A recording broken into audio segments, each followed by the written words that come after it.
conférence d'aujourd'hui, c'est autour du pôle sud. Est-ce que vous pouvez revenir un peu sur les composantes de ce pôle sud? Merci beaucoup. Avant toute chose, je voudrais encore une fois remercier nos amis de la presse et remercier aussi l'ensemble des acteurs de ce pôle. Hier, ils étaient là et aujourd'hui, nous ressentons le même dynamisme.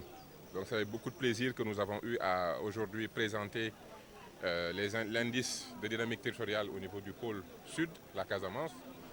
Indice qui confirme que c'est un pôle qui a énormément de potentialités, mais en même temps, c'est un pôle qui a énormément de défis.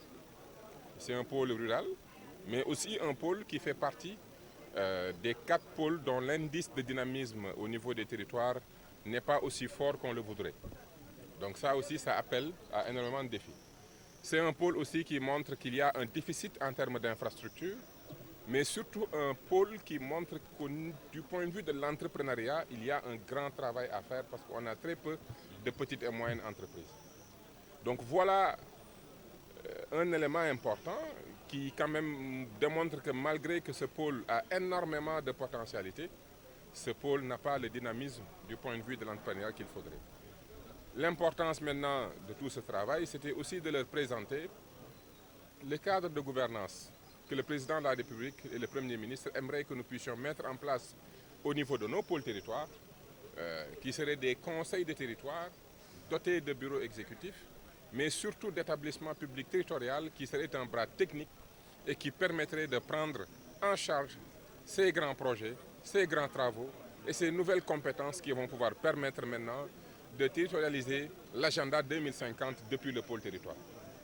Aujourd'hui, la décentralisation, c'est 9 compétences.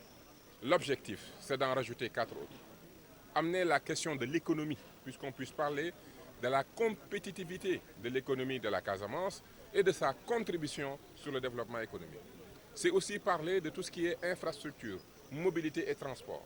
C'est aussi soulever la question de tout ce qui est recherche et développement, mais aussi les questions liées à l'hydraulique, la maîtrise de l'eau et des énergies.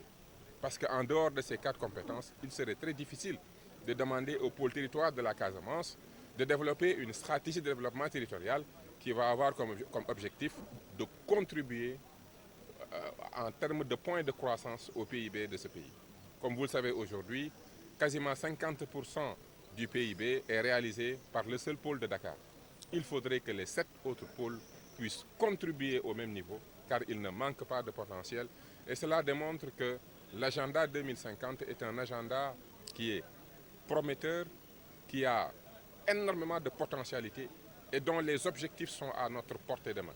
Parce que si aujourd'hui Dakar seul contribue à quasiment 50% du PIB et que les 7 autres pôles ont encore des capacités de production à faire, ça montre que les années à venir sont des années d'espoir, de croissance, d'emploi et de productivité. Une journée donc, de concertation entre le ministre de l'Urbanisme et des collectivités et les acteurs territoriaux de la Casamance. Aujourd'hui, il a été question du pôle sud. Des présentations ont été faites. Qu'est-ce que vous avez principalement retenu, n'est-ce pas, de la mise en place de ce pôle? Oui, je voudrais à l'entame de mes propos remercier Monsieur le ministre Moussa Bala Fofana qui nous a invités à participer à ces concertations autour des pôles territoires et notamment du pôle sud.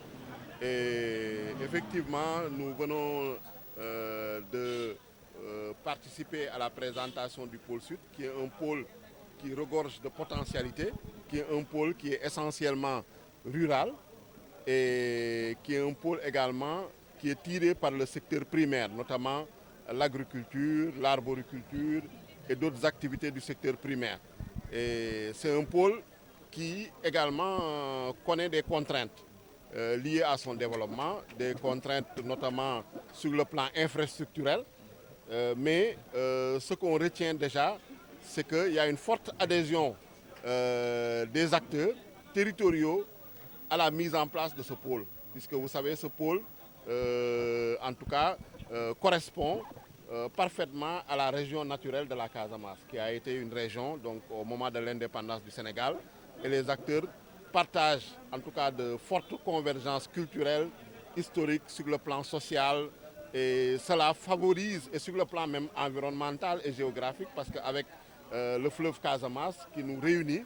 Donc cela favorise vraiment, en tout cas, les synergies et les complémentarités entre les 3 régions qui comprennent ce pôle, notamment la région de Sédhiou qui accueille aujourd'hui cette réunion, la région de Ziguinchor et la région de Kolda.